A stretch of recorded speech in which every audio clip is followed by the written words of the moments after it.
Parce que nous, on a commencé à faire des actions en région et on trouvait que ça n'avait pas assez d'impact, on n'avait pas beaucoup de journalistes qui venaient, on n'avait pas une grosse visibilité, donc on s'est dit on avait déjà fait un peu de buzz quand on est venu sur Rungis et puis que nos 15 premiers gosses ont été mis en garde à vue, donc on a dit on va recommencer, on va repartir à Paris et on va se faire entendre et on va voir toucher beaucoup plus de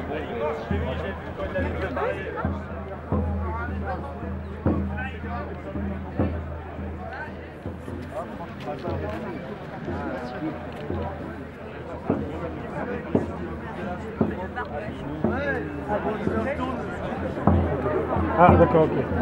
Bonjour, je suis Jean-François Chaperon, je suis président de la coordination rurale de l'Hérault et je suis aussi porte-parole des Farmers Europe.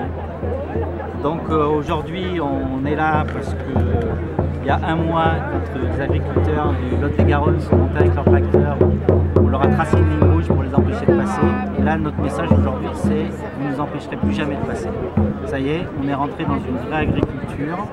Le message, il est clair. On nous demande tout le temps est-ce que demain vous allez aller à La Réunion, parler avec les politiques. Les politiques, ils nous mènent en bateau. Ça fait 40 ans que les politiques ils nous mènent en bateau.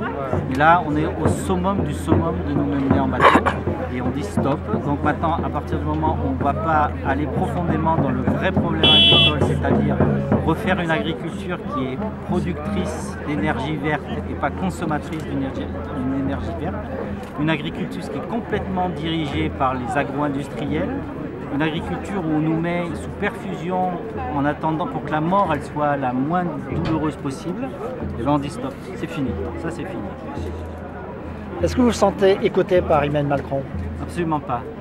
Je sens qu'Emmanuel Macron, il a des oreilles, je ne sais pas qui c'est qui lui injecte des choses dans les oreilles, mais nous, il nous écoute absolument pas. Il nous fait croire qu'il nous écoute. C'est un homme habile, il faut faire très attention, mais M. Marc Fesneau, il est très très habile aussi.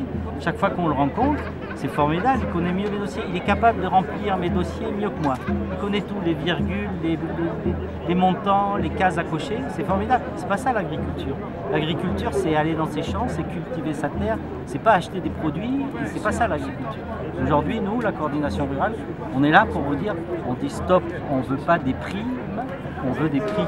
C'est-à-dire qu'on veut vivre de notre agriculture. On n'est pas des consommateurs d'énergie, on est des producteurs d'énergie. Alors Emmanuel Macron souhaite parler avec des agriculteurs, peut-être faire un grand débat avec les agriculteurs. Est-ce que vous souhaitez parler avec le président ou pas? Parce que dès demain. À quoi ça va nous servir? On n'arrête pas de parler avec lui.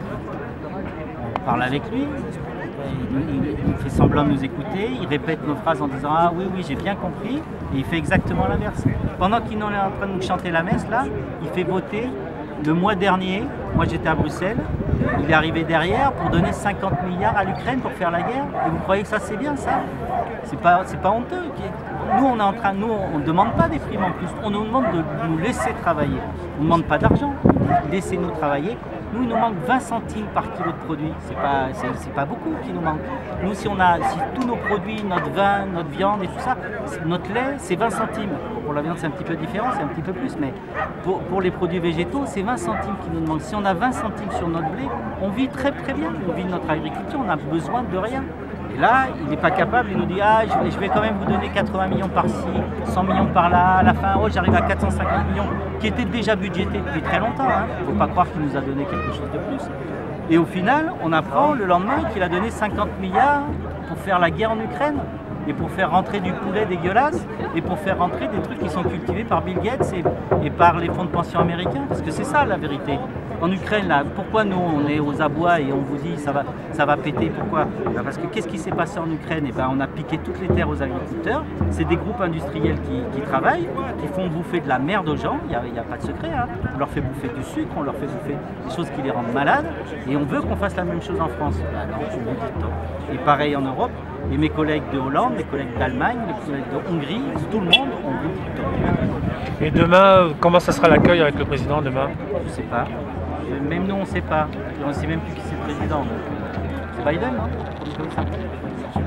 Vous allez aller à la rencontre?